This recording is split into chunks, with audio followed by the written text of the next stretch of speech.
आइए हम अब भागवत के जो महत्व में पहला श्लोक आता है उस श्लोक पर चर्चा करते हैं। उसकी में क्या पूज्य व्यास जी महाराज ने लिखा है।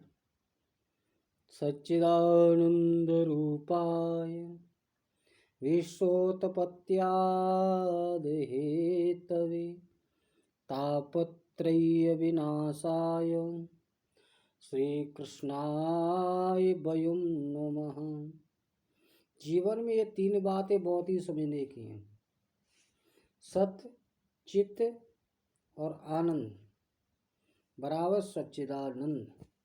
सत्य कहते हैं जे अविनाशी को, और जो पहले सत्य था, मध्य में सत्य और अंत में भी सत्य बचता है, उसे ही सत्य कहते हैं। सत्य माने अविनाशी, वो अविनाशी है जिसका नाश नहीं होता है, और जिसका कभी नाश ही नहीं हुआ तो वो कौन है? सत्य है। सत्यम व्रतम सत्यम परम त्रिसत्यम सत्यस्य योनि निहितं सत्यम सत्यात्मतमृतं नेत्रं सत्यात्मकं तं शरणं प्रपन्ना।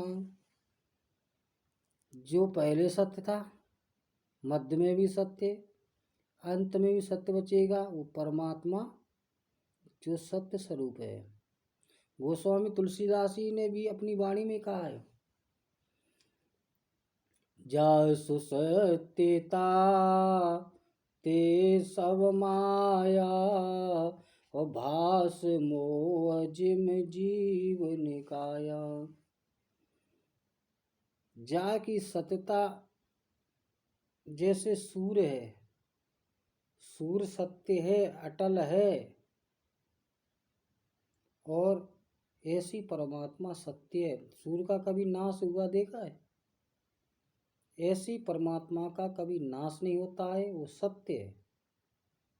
दूसरी बात आती है चित्त। चित्त कहते हैं प्रकाश को। चित्त कहते हैं प्रकाश को। यदि हमें कोई पुस्तक पढ़नी होती है, कहीं रास्ता में अंधकार है, तो प्रकाश की जरूरत पड़ती है।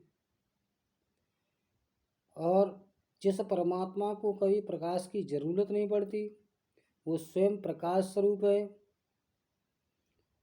और जिससे कभी प्रकाश की आवश्यकता नहीं है, तो वो स्वयं चित्त स्वरूप परमात्मा है।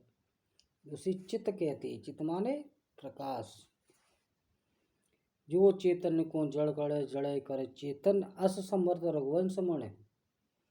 जो अकर्तम अन्यथा अकर्तम, जो करने योग, जो न करने योग को करने योग कर दे, उससे चित्त कहते हैं, प्रकाश परमात्मा कहते हैं। अब तीसरी बात आती है आनंद की। आनंद क्या है? आनंद की परिभाषा शास्त्रों में बड़ा अजीब ढंग से दी है। क्योंकि आनंद है क्या? आनंद परमात्मा का स्वरूप है। आप सभी का उल्टा कर सकते हैं। सुख का दुख, पाप का पुण्य, लाभ का हानि, मरण का जीवन। पर आनंद का उल्टा कोई शब्द शास्त्रों में नहीं आया। मेरे समझ से, मेरी जानकारी में तो नहीं है। दूसरी बात, जो आनंद सिंधु सुख राशि ओसी करते तै लोक सुपासी। जो आनंद परमात्मा का स्वरूप है, आत्मा के ज्ञान को आनंद कहते हैं। बस इसलिए सत्य भी श्री कृष्ण है, चित्त भी श्री कृष्ण है, और आनंद भी श्री कृष्ण है। अब बात आई तापत्रय विनाशाय श्री कृष्ण, जो तीनों तापों का विनाश करने वाले हैं, जिसकी कृपा से सारे ताप निवारण हो जाए, जो विश्व का संरक्षक है, विश्व का पालन करता है, वो संसार तापत्रय विनाशाय, जो तीनों प्रकार के तापों का नाश कर दे, नाश करने की सामर्थ्य है, वो देहिक देविक भौतिक तापा और राम राज्य काहू नहीं व्यापा। भगवान श्री राम के राज्य में भगवान देहिक शरीर का ताप, दैविक में देवताओं का दिया हुआ ताप और भौतिक संसार का ताप किसी को नहीं व्यापता, क्योंकि संसार में कोई परमात्मा तापत्रय विनाशाय, जो तीनों तापों का विनाश करने वाले कौन है? श्री कृष्ण। तापत्रय विनाशाय श्री कृष्णाय वयम नमः। कोई कहता है कि धन माल, कोई तन दुखी कोई मन दुखी, कोई धन बिन रहते उदास, और थोड़े थोड़े सब दुखी, कोई सुखी हरि के दास। यह संसार में कोई ऐसा व्यक्ति नहीं है जो दुखी न हो। क्यों? एक व्यक्ति, एक राजा से पूछा है किसी संत ने कि महाराज आप तो सुखी होगे। संत कहते हैं कि दीन कहे धनवान सुखी, धनवान कहे सुख राज को भारी, राज कहे महाराज सुखी, महाराज कहे सुख इंद्र को भारी, इंद्र कहे चतुरान सुखी, चतुरान कहे सुख विष्णु को भारी, दासन दास कहे तुलसी, हरि भक्ति बिना सब जीव दुखारी। भगवान, एक गरीब आदमी ने राजा से पूछा कि महाराज आप सुखी हो? राजा कहता है आज हम आप प्रधानमंत्री जी से पूछे महाराज आप तो सुखी होंगे, आप भारत के प्रधानमंत्री हैं, राष्ट्रपति हैं, आप तो सुखी होंगे। तो वो भी कहेंगे महाराज हम दुखी है। क्यों? कोई देश आक्रमण न कर दे, जनता में विरोधाभास न हो जाए, कोई रोग न पनप जाए, तो जनता के दुख से दुखी होते हैं। और उन प्रधानमंत्री से पूछा जाए तुम कहीं मन से अपने मन से जा सकते हो? नहीं जा पाए, क्योंकि जब तक उनके संरक्षक शहडो नहीं होंगे तो बिना सुरक्षा गार्डों की अनुमति के भी जा नहीं सकते हैं, तो वो मन से दुखी है। दीन कहे धनवान सुखी, गरीब लोग झोपड़ी पट्टी में रहने वाले कहते हैं कि वो पैसा वाले सुखी हो। पैसा वालों को भी डर रहता है कहीं इनकम टैक्स वाले नहीं आ जाए, हमारे घर पर छापा मार दें। आपने देखा होगा बड़े बड़े लोगों के घर पर इनकम टैक्स आ जाता है। हाँ, पर सरकार से दुराव नहीं करना चाहिए, सरकार से छिपा न करना चाहिए। जासु राज प्रिय प्रजा दुखारी, सो नृप अवश्य नरक अधिकारी। राजा वही है, राजा सो परमात्मा, परमात्मा से राजा से छिपाव नहीं करना चाहिए।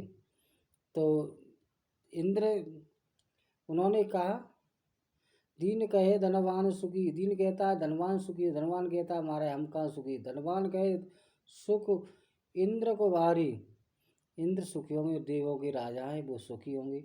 इंद्र ने कहा हम कहाँ दुखी, हमें कोई डर लगा रहे तो कोई तपस्या ज़्यादा न कर ले और हम इसलिए दुखी रहते। इंद्र कहे चतुरान सुखी, चतुरान ब्रह्मा जी सुखी होंगे। ब्रह्मा जी से पूछा गया तो ब्रह्मा जी कहते कि भैया हम भी दुखी है। मैंने कि तुम काहे को दुखी हो? मैंने कि हमें यूँ दुखी है कि हमें तो बनाए हुए में बिगाड़े हुए में बनाए जाए में लगे रहता, हमें सुख दुख को कोई भाव नहीं ना। तो लास्ट में बात आती है जब विष्णु से पूछा गया तो भगवान विष्णु ने कहा हम भी दुखी है। बोले क्यों?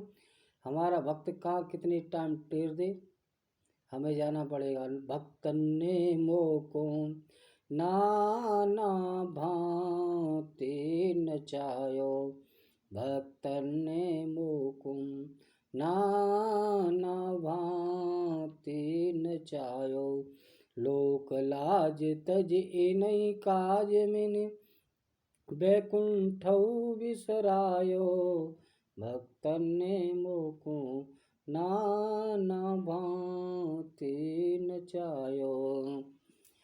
तो संसार में तुलसीदास जी ने विचार किया,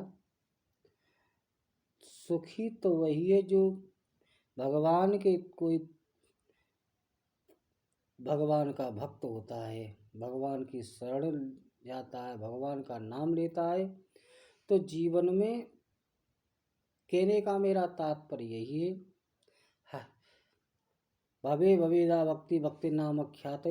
भगवान भाव से भगवान की भक्ति करो, भगवान का नाम लो, तो आपका जीवन सुख और शांति से व्यतीत होगा। पूज्य महाराज श्री कहा करते थे, गोधन गज धन बाज धन और रतन धन खान, जब आवे संतोष धन सब धन धूल समान। जब संतोष आ जाएगा तो हम कह रहे थे, सच्चिदानंद रूपाय विश्वोत्पत्त्यादिहेतवे तापत्रय विनाशाय श्री कृष्णाय वयं नमः। जो तीनों प्रकार के तापों का विनाश करने वाले हैं, तीनों और दैहिक दैविक भौतिक तापा, तीन प्रकार के ताप का विनाश करने वाले वो सच्चिदानंद भगवान श्री कृष्ण को हम सब प्रणाम करते हैं। पूज्य महाराज श्री भी कहा करते थे, कृष्णम वंदे जगद्गुरु। ऐसे जगद्गुरु को, ऐसे पूज्य ब्रह्मनिष्ठ भगवान यदुवंश कुल विभूषण भगवान श्री कृष्ण को हम प्रणाम करते हैं। और ये रघुविंद भगवान की जय। आगे कल चर्चा करेंगे।